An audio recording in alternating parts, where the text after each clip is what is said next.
Our next panelist, sorry, my French is sneaking in. Our next panelist is Lynn Blackwood. So Lynn Blackwood earned a degree in human nutrition from St. Francis Xavier University in Antigonish, Nova Scotia, and completed a dietetic internship at the Healthcare Corporation of St. John's in St. John's, Newfoundland and Labrador. Lynn has worked for the last 22 years in various roles relating to food and nutrition. Food security has always been at the core of her work, as well as her passion and professional interests. Lynn is one of the few Indigenous dietitians in Canada and a Nunatsiavut beneficiary. This makes her uniquely qualified to work as Food Security Program Manager with the Nunatsiavut Government. Lynn is a board member of Dietitians of Canada and Canadian Foundation for Dietetic Research. So without further ado, I'll pass the mic over to Lynn. Thank you, Renee-Claude, for that lovely introduction. So I'm really excited to be here today to speak to everyone around some of the work that I'm doing with the Nunatsiavut Government. So I just want to get into into my slides here.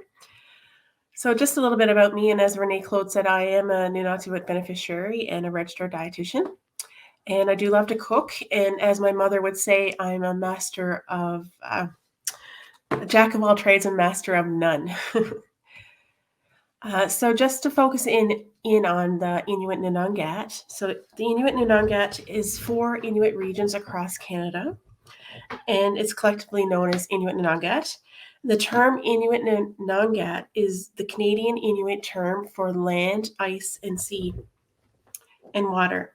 The Inuit consider the land, water, and ice of our homeland to be an integral part of our culture and our way of life. So the 4 Inuit regions in Canada are Nunavut, the Inuit Settlement region in the Northwest Territories, Makivik in northern Quebec, and Nunatsiavut in Newfoundland and Labrador.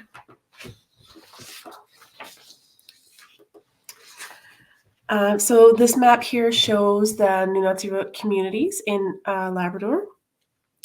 And the Labrador Inuit Land Claims Agreement and the Labrador Inuit Constitution, which came into effect in December 1st of 2005, made Nunatsiavut the first of the 4 Inuit regions to achieve self-government. So you can see the 5 communities here. There's Nain, Hopedale, Postville, Makivik, and Rigolet. And the Nunatsiavut Government, as a regional government within Newfoundland and Labrador, they represent the rights and responsibilities of the Aboriginal, constitutional, democratic, social, and human rights of the Labrador Inuit. So there are 7 departments which make up our government, and they include Nunatsiavut Secretariat, Nunatsiavut Affairs, Language, Culture, and Tourism, Land and Natural Resources, Education and Economic Development, Health and Social Development, which is the department that I work with, and finally, Finance and Human Resources and Information Technology. So just to tell you a little bit more about Nunatsiavut. The Nunatsiavut is accessible by air all year round, but is dependent upon the weather. The weather in Nunatsiavut has been impacted significantly by climate change and has become very unpredictable. A few summers ago, no planes were able to land in the communities in Nunatsiavut.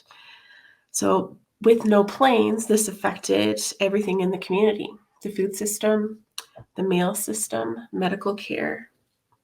If anyone needed to be medevaced out of the community and the plane couldn't land, that really put people in jeopardy without being able to access medical care. So planes are a lifeline to communities in rural and remote communities. Nunatsiavut is also accessible by sea in the summer. Food and other goods are shipped to Nunatsiavut in the summer during the short shipping season. The shipping season generally begins the end of June or early July and runs until November. Now, this is dependent upon the ice, which can be different each year. So in order to make food available in the communities, stores must stock up for the long winter ahead. And so most stores will purchase the heavier food items, so canned goods, flour,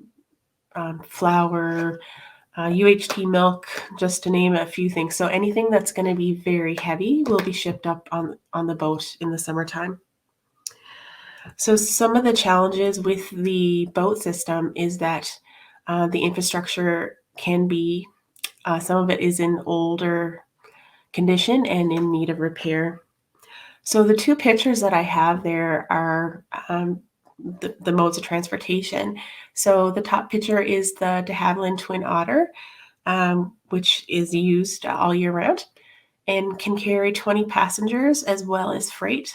So there's been times when I've gone to the community and I think that it's a passenger plane, but there's freight on there. So there might be fresh produce and fruit there in front of me on the plane as I travel to the community. Below that is the Kamatik W, which is the boat that travels between Happy Valley Goose Bay and Points North, which services the communities in Nunatsiavut. Again, that carries passengers and freight, and any snowmobiles or trucks or any building materials, all of that stuff is transported on the boat during the summer. And finally, Nunatsiavut is accessible by snowmobile in the winter. So it's pretty common for family members to travel and visit each other in the wintertime by snowmobile, and they may be going to visit family or they may be sharing food.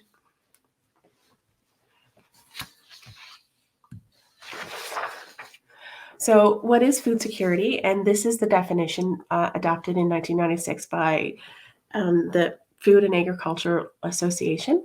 So I'm just going to read it because it's pretty important to the work that I do. So food security exists when all people at all times have physical and economic access to sufficient, safe, and nutritious food to meet their dietary needs and food preferences for an active and healthy life. So moving on to our next slide, I just want to touch about Deep Space Food Challenge. And it seems like everyone here today has talked about NASA and some of the impacts that NASA and space exploration has had on food. So I had the great opportunity to be a jury member for the Deep Space Food Challenge. And the whole goal of this food challenge was to develop innovative food technologies to grow nutritious food for space missions. And from my point of view, space and northern communities face similar challenges in growing food. So both can have a harsh climate, both can have a short growing season. There may be temperature issues, and again, some of my other panelists have spoken about this earlier. Another thing that may be unique to both space and northern communities is that they're very remote, and getting resupply or even equipment or even someone to come to the community or go to the moon or Mars to repair equipment. So having some unique, innovative technologies to grow food can really impact food security. So I just want to talk briefly about the dimensions of food insecurity. So food security can mean different things to different people. So just talking about the availability. Is the food physically available in the store or on the land? So caribou is the main source of protein for the Labrador Inuit. However, caribou from the George River caribou herd has been under a ban for the last 9 years. Now, this ban was put in place as a food management or to manage the herd so that we could have future generations could have caribou as the herd numbers have decreased dramatically over the years. Accessibility. Do you have the resources or the opportunities and ability? Is the land safe to travel on? Traditional harvesting routes and hunting and gathering areas are no longer as safe as they used to be. The thickness of ice is much less as it has been. Climate change, as I said earlier, has really impacted the north. Are there any barriers to getting to the store? Some communities, or most communities in the north, the roadways aren't paved.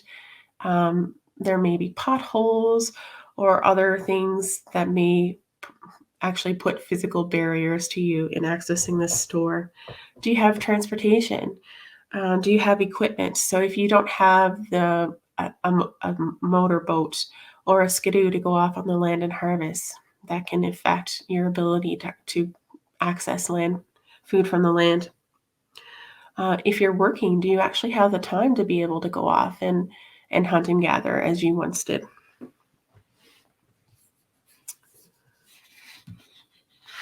So just talking about use.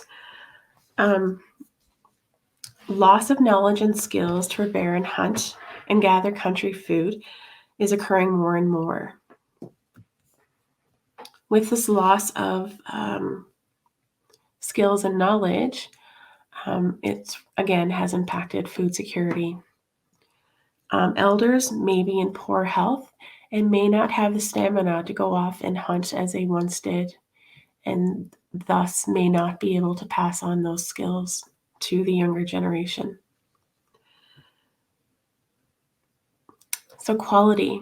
Oh, I can see my picture is a little bit affected here by, but is the quality of the food, is it that's available in the community, is it nutritious? Is it desirable? Is it food that people want to eat?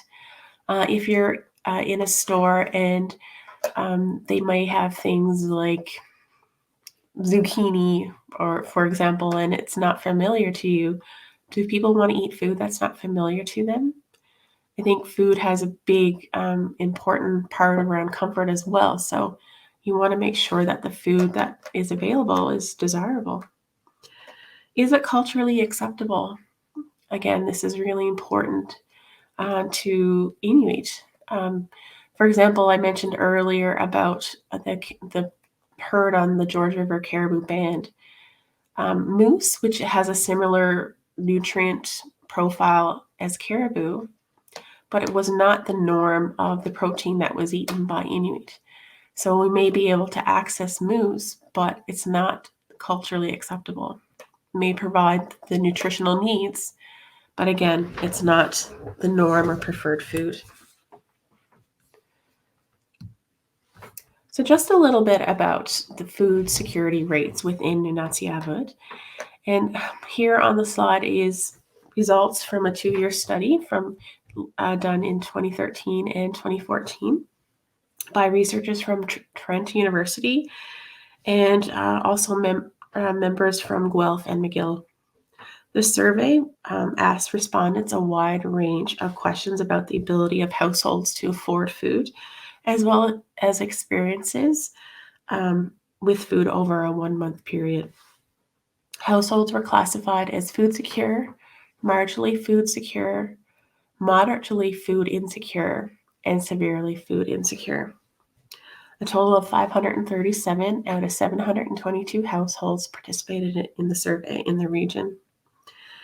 So results were then reported back to each community in 2017 through a series of public meetings and outreach events. So a total of 61.1% of households in Nunatsiavut were found to be food insecure. So this could include experiencing worry or difficulty in accessing food on a regular basis.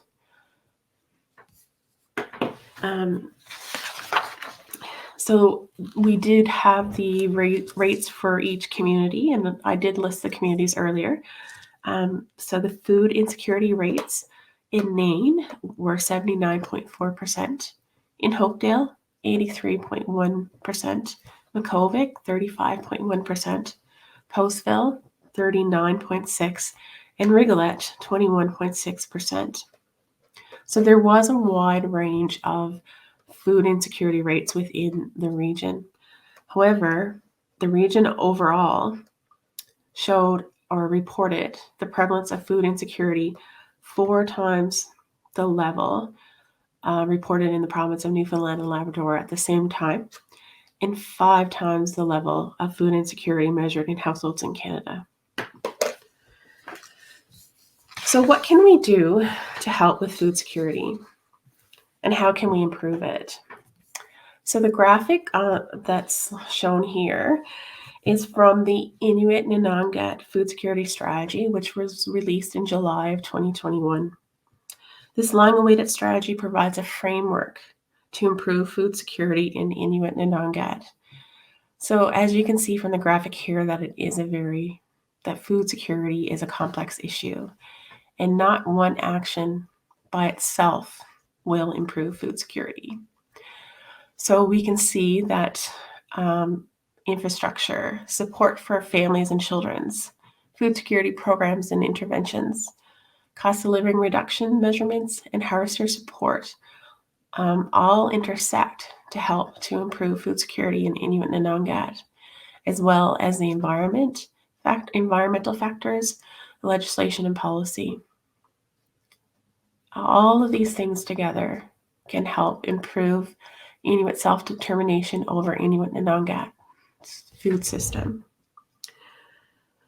So each region within Inuit Nanangat has programming in place to help improve food security. But as you can see, this is a complex issue, and much is needed to be done to help improve it. Within Nunatsiavut right now, all of our programs from the Department of Health and Social Development has a food component. These programming and these meals can make a big difference to some of the families in our community. As well, Nunatsiavut has dedicated food security staff. We're in the communities that have the greatest need. So within those regions right now, we are implementing a community food center model, which focuses on improving food literacy skills and land-based programming. So some of the things that we're doing in our land-based programming is working with elders and youth. Elders are able to pass on knowledge that they have around food, how to harvest, how to skin a seal, how to make boxes so that they can actually be able to procure the hide of the seal and store it properly for use later. All of those things are so important and need to be continued to be passed on to the younger generations so it won't be lost. How to clean birds and how to clean fish. All of these food literacy skills are essential in helping improving food security. So one other thing that I want to mention is that not only is country food important, but also the market food is important as well.